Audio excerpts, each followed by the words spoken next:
Hey, I'm Chad Lawson, and I'm going to walk you through my song, She Dreams of Time, from the latest EP, Stay.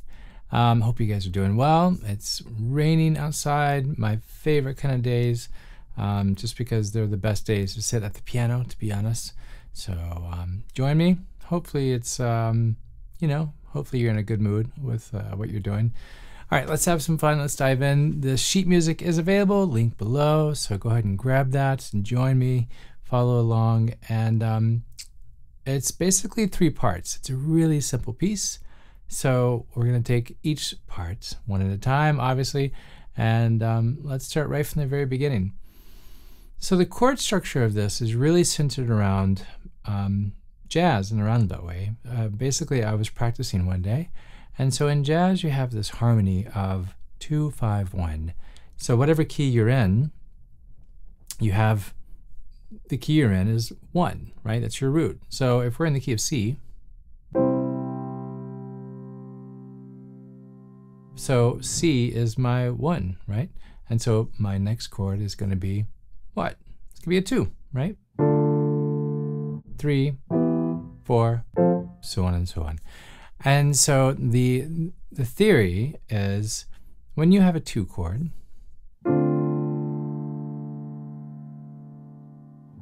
a lot of times it will go to the 5 chord. And you're already hearing where that next chord is going to be. You already hear where it's wanting to resolve to, which is the 1 chord.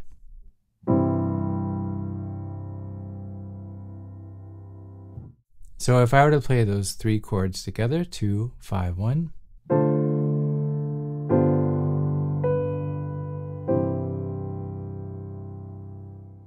Now, in jazz, there's a practice of that. I mean, 2, 5, 1 is very common, not only in jazz, but in a lot of music, to be honest.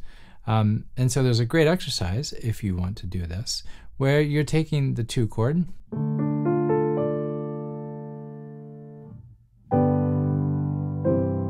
but instead of your hand moving all over the place, what you can do is on this 2 chord, on the minor, 2 minor, D minor, I'm going to start my thumb on the 3rd.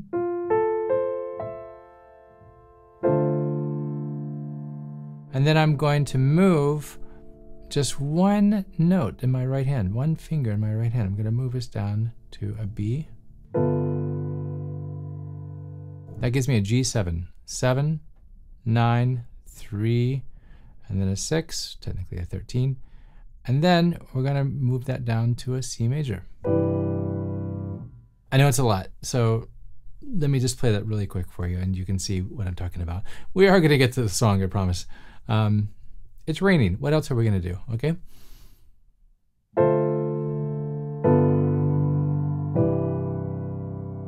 So there's my 2, 5, 1. There's my D minor, G7, C major 7. I'm going to do it one more time.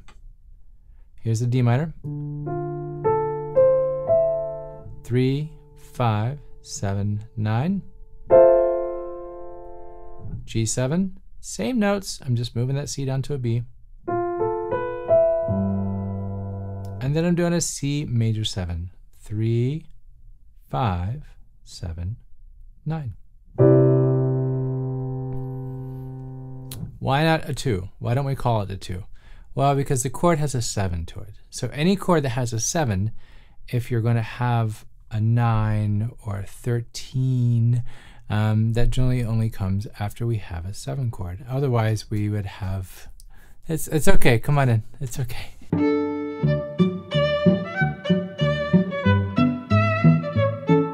All right. So that interruption was actually my wife who just made some muffins. And I mean, what better day could you ask for?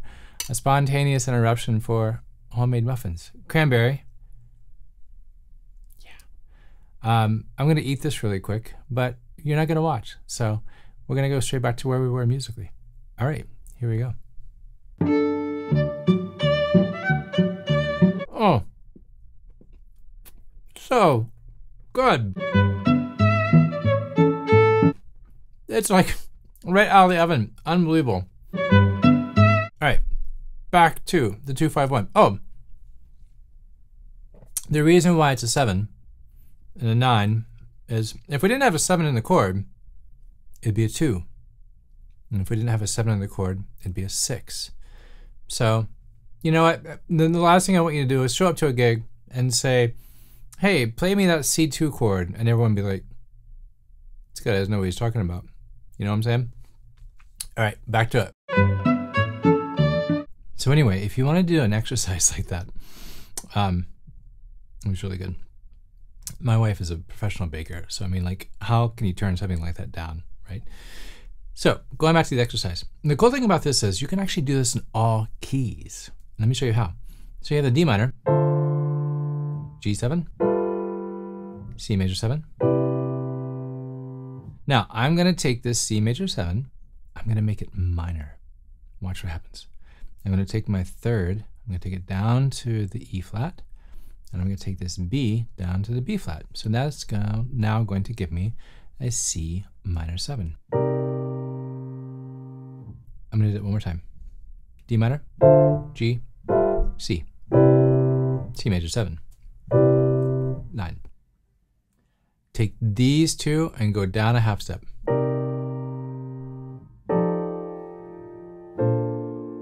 Whoa, what just happened? C minor 7. If that's the 2, what's the 5? F.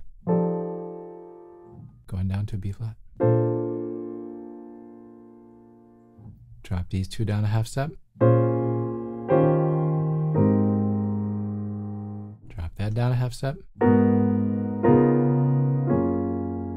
You know, whenever you hear like cartoons or like cheesy elevator music kind of thing, that's a lot of times like bossa nova. Not that bossa nova is cheesy, but the cartoons make it cheesy. And so that's kind of what you're hearing, to be honest.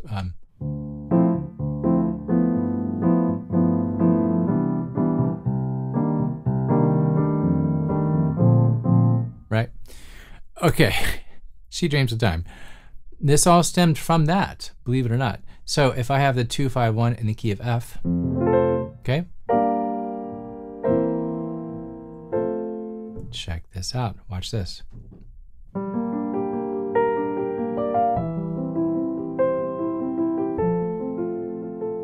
Two, 5, 1. That's where that came from. So I was basically just, you know, working out some patterns.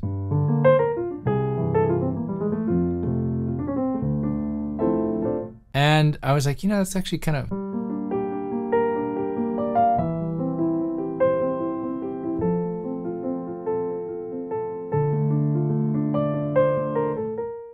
Two, 5, 1.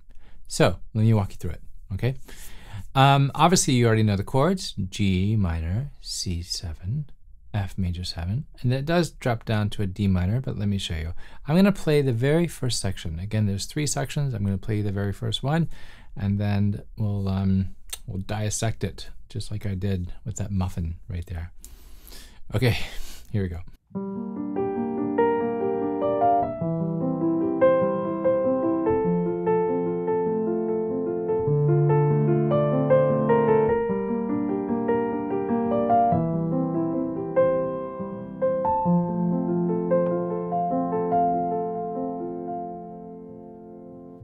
All right, that's section 1. It actually repeats that part, but there's no sense in doing the redundancy. Right hand, what's going on? So in the right hand, my melody is starting kind of on the G. This was the trickiest song to record at the studio at Abbey Road, because it doesn't, the way it starts, it's not very smooth in the beginning, so it actually took me quite a few times to get that nailed down. Just gonna be honest, I'm a pianist, you know, not everything's perfect. I'm not like the greatest player in the world. Anyway, all right, so the right hand, it does have, like, if you watch the both hands together,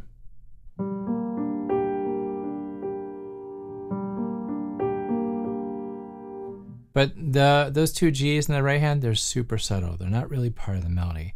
If you want to look at the melody, it actually starts on the B flat.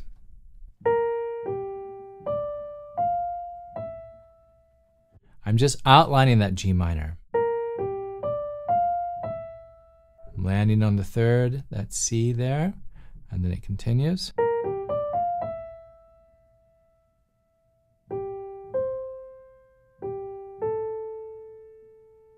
And there's the third of that F. Okay, let me just play it really slowly, both hands together, and it may give you a better idea.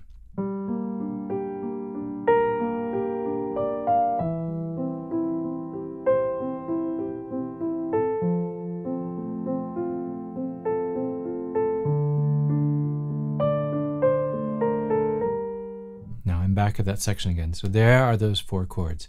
G minor. There's my C, except if you notice, I'm doing it over the E. I do that all the time, where I change the root to make it the third in the left hand.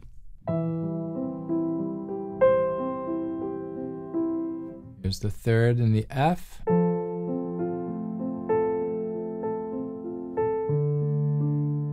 There's my D minor, but I'm doing the A right there.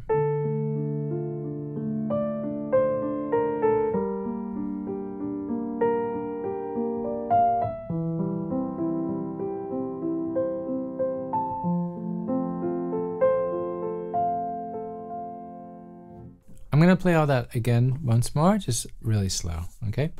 What happens rhythmically, I can't necessarily dissect and pick apart. Again, it goes back to that, one note doing left hand, right hand, left hand, right hand, right hand, right hand, left. So I'm just going to do it super slow, okay?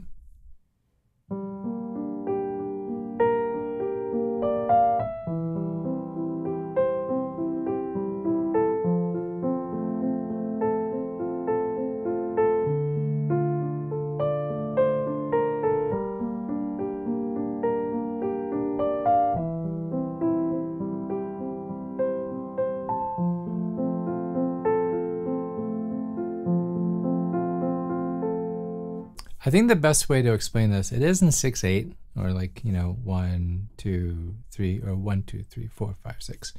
I think the best way to explain it is with the left hand. It has like this.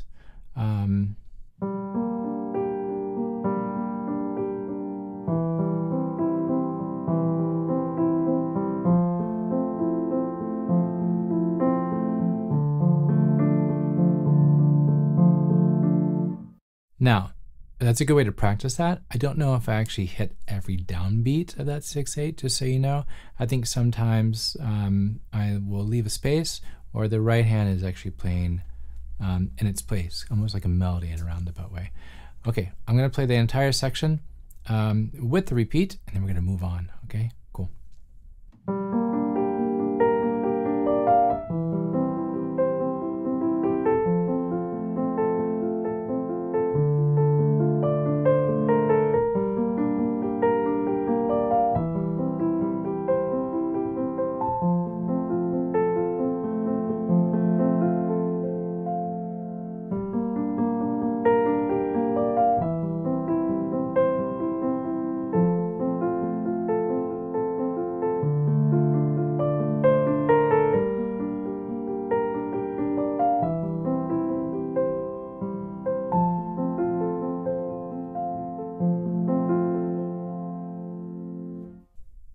There you go.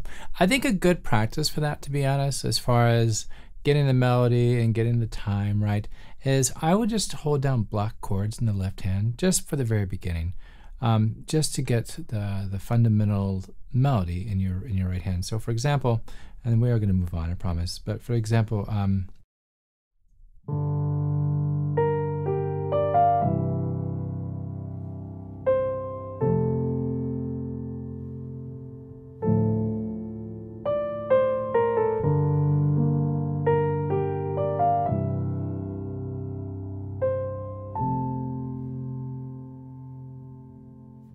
actually, I probably should have shown you that in the beginning. And then begin to break that up with the left hand. Maybe move the left hand up and do those block chords again.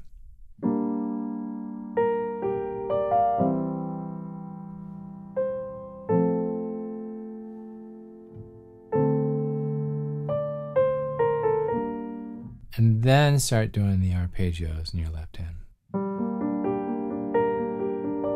See what's going on? I'm now noticing.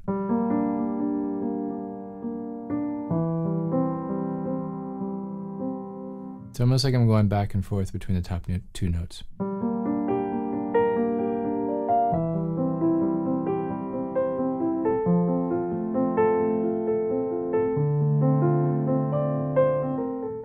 Okay, we have beaten that horse to death. No harm, no foul, no horses were harmed during the filming of this. No one's beating a horse. Please don't overreact. It's just a saying. Okay, let's move on. So the next section, it's quite the transition, actually. So I'm going to play it for you really quick, and then we'll dive into it. Okay?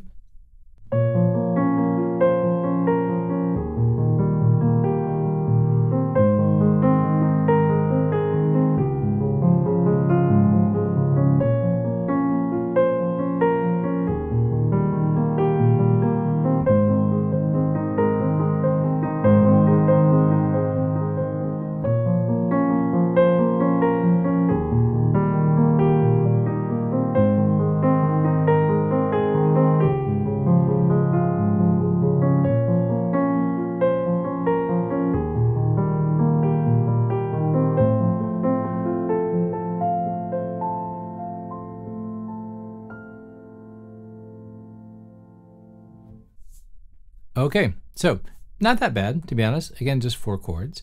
Let me, I'm going to play you block chords really quick just so you can hear what they are, okay?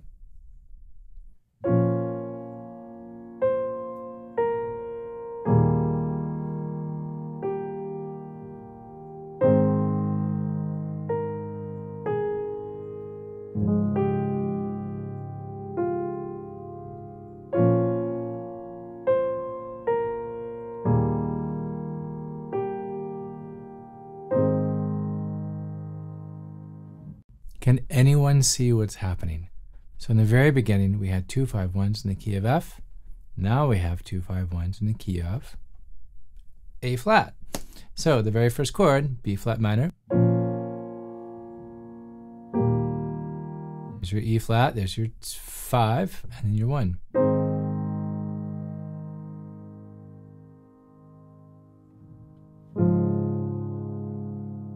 And that repeats. B flat minor, E flat, A flat, D flat.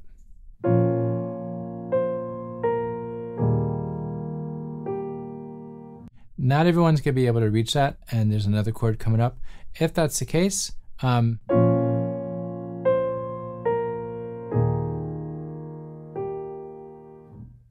typically will put my 3rd in the left hand because I love that tension. I've talked about this in other videos. And there's the resolution. So tension, resolve, and then this is the other part where it gets a little dicey as far as the stretch is concerned.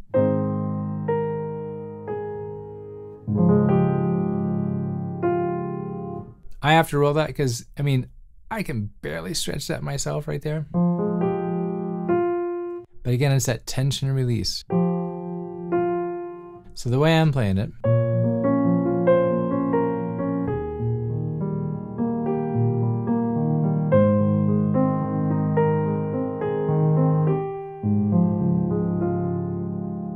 you notice I'm playing the G first, and then I'm going down to the F and the A flat.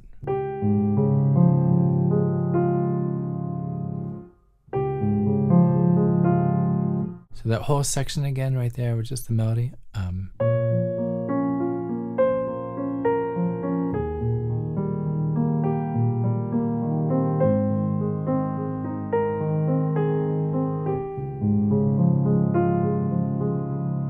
And then it repeats.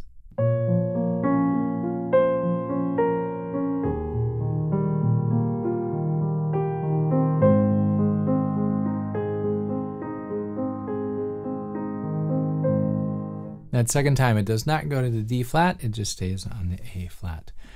Now, that's the second section, and that part repeats twice. But at the very end of that second time through, it doesn't go to the D flat, but it goes somewhere else. Let me play you this section really quick and so you can understand.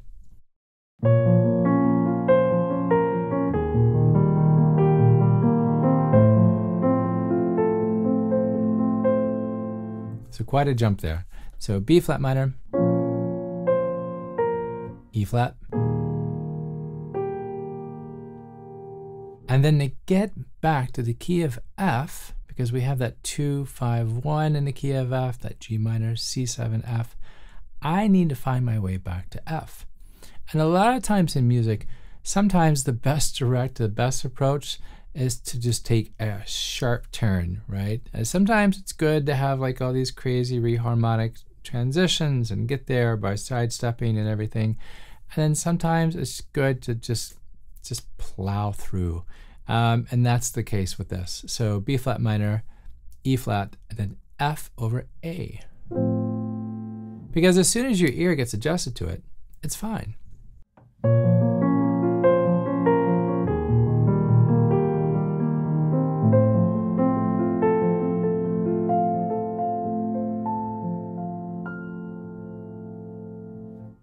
Right? And then it actually goes back to the very beginning section. So that part you guys know.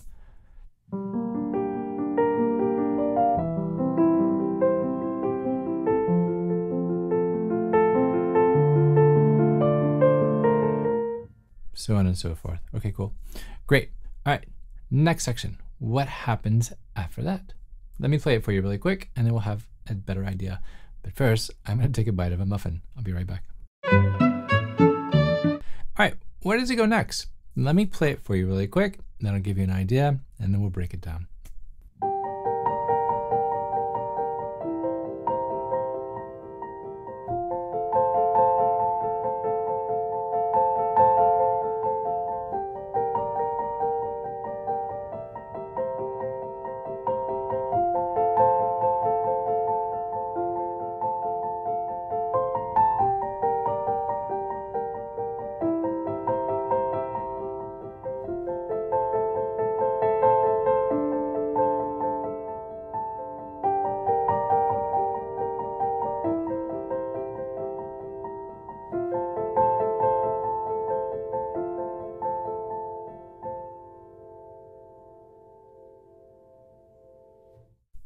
Okay, do you hear what's going on? If you think about it, we're just doing the same chord progression as we are in the very first section.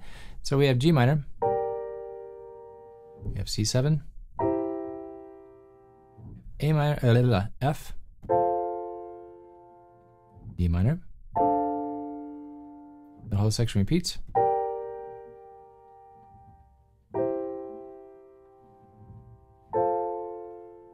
And again, remember, when we're doing this G minor, actually, so what's going on with both hands is they're both in the same hand position. They're both in the, so this one's, you know, starting on the G.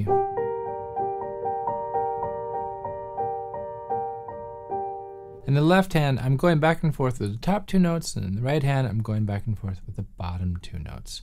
So it's almost like they're, I mean, technically, if you were like crazy ridiculous, but why would you want to do that? Make it easy on yourself, people. Make it easy on yourself.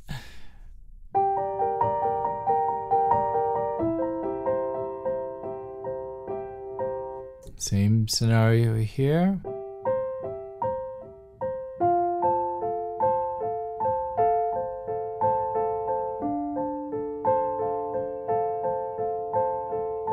Now repeat that section.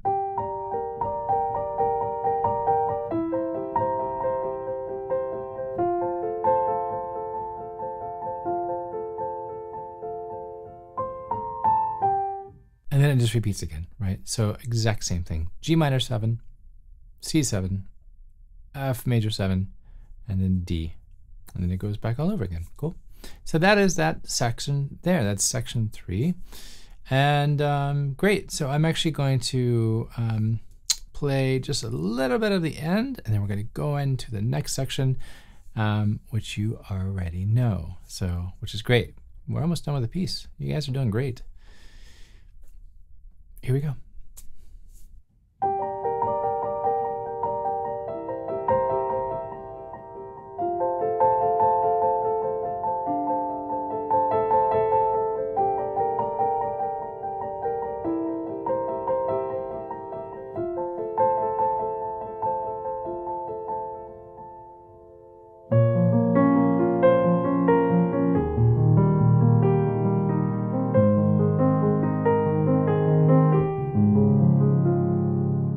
Sound familiar?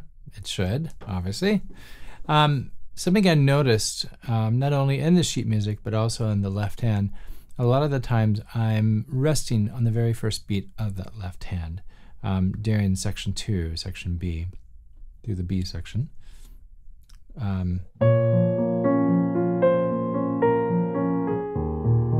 Did you see that?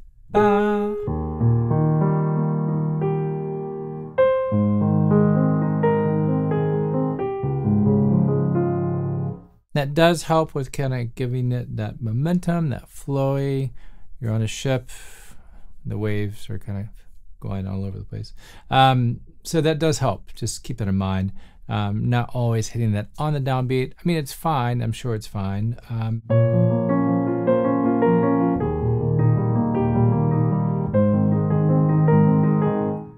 Or I just love that contrapuntal. Is that the way to pronounce it? That fancy word. The counterpoint of the left hand and the right hand. That's just what I enjoy doing. So, and it's something I've just kind of gotten used to. So, all right, cool. So that actually goes through that whole section. I'm going to play the end of section B, and then we're almost done. So here we go. This is what it sounds like.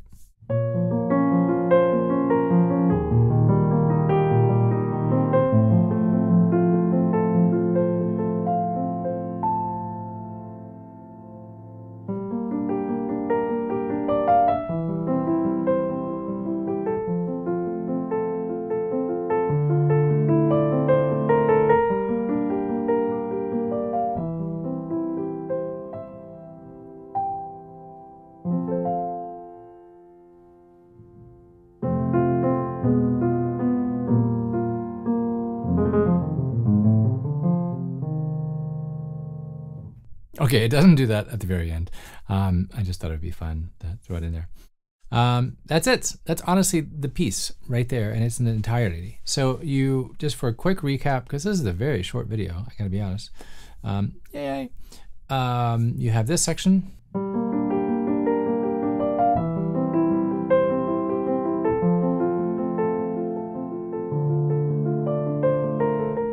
Great. Next section.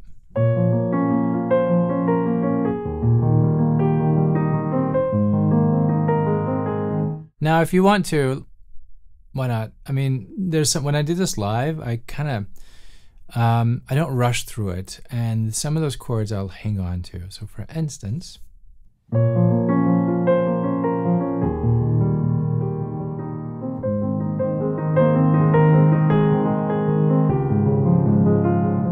any chord like that, you can take your time. Again, if you're playing solo piano, the stage is yours, right? You have the reins. You can do whatever you want to.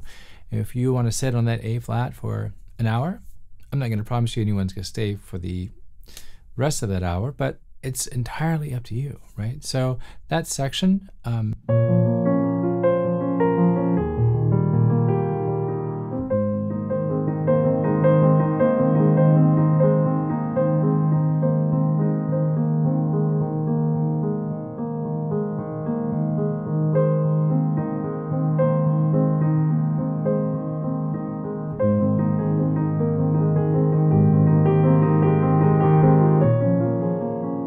oh, you know what? I think I forgot a part. I'm so sorry. In the latter part of the song, does it do this on the album? I know I do it live. So many things have changed. Let me look at the sheet music really quick. Give me 1 second. I'll be right back. It does do this on the album. I'm so sorry. Okay, cool. So,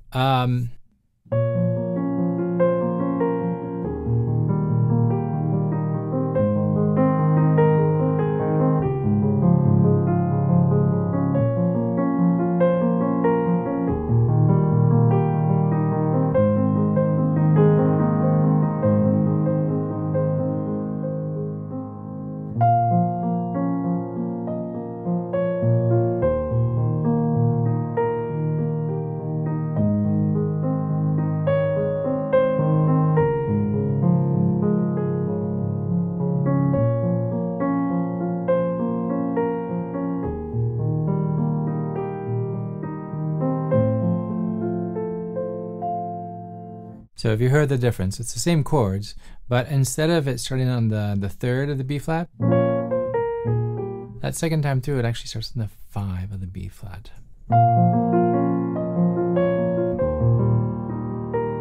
And the way I remember this live is it's just chromatic in the key that we're in. So now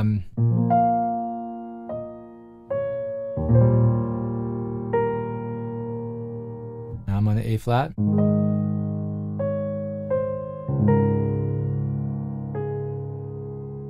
And then back to the normal part.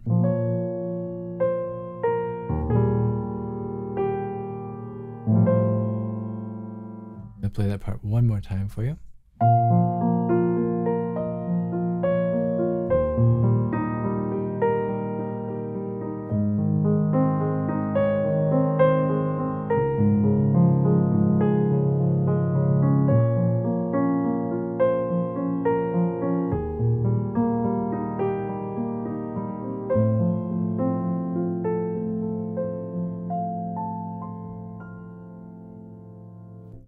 All right, there you go. That's the last part of the piece. I'm so sorry about that. So that's it. There you go. Sheet music is available. That is She Dreams of Time, based on The Summer Day by Mary Oliver. If you haven't checked out her work yet, please do. A number of you have emailed or messaged saying, I've never read Mary Oliver before, and now I just love her work. So thank you so much for introducing the work to you. So I'm really happy that you are finding it. The Summer Day, it's a really amazing poem. Google it. You'll find it on wherever, and you'll see why I named this piece She Dreams of Time.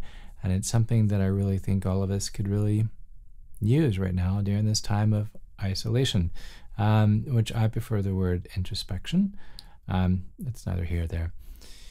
Okay, stay tuned. There's some really cool stuff coming up soon that I would get in a lot of trouble if I told you that there was new music coming out. Just gonna leave that there. Stick around really soon. There's more tutorials coming up. I have some new stuff. Shh, I didn't tell you, okay? It's a secret. Don't tell anybody. I'm gonna go finish my muffin. So leave a message, say hello, call your mom, wash your hands, and go pet your goldfish. I don't know. Talk to you later.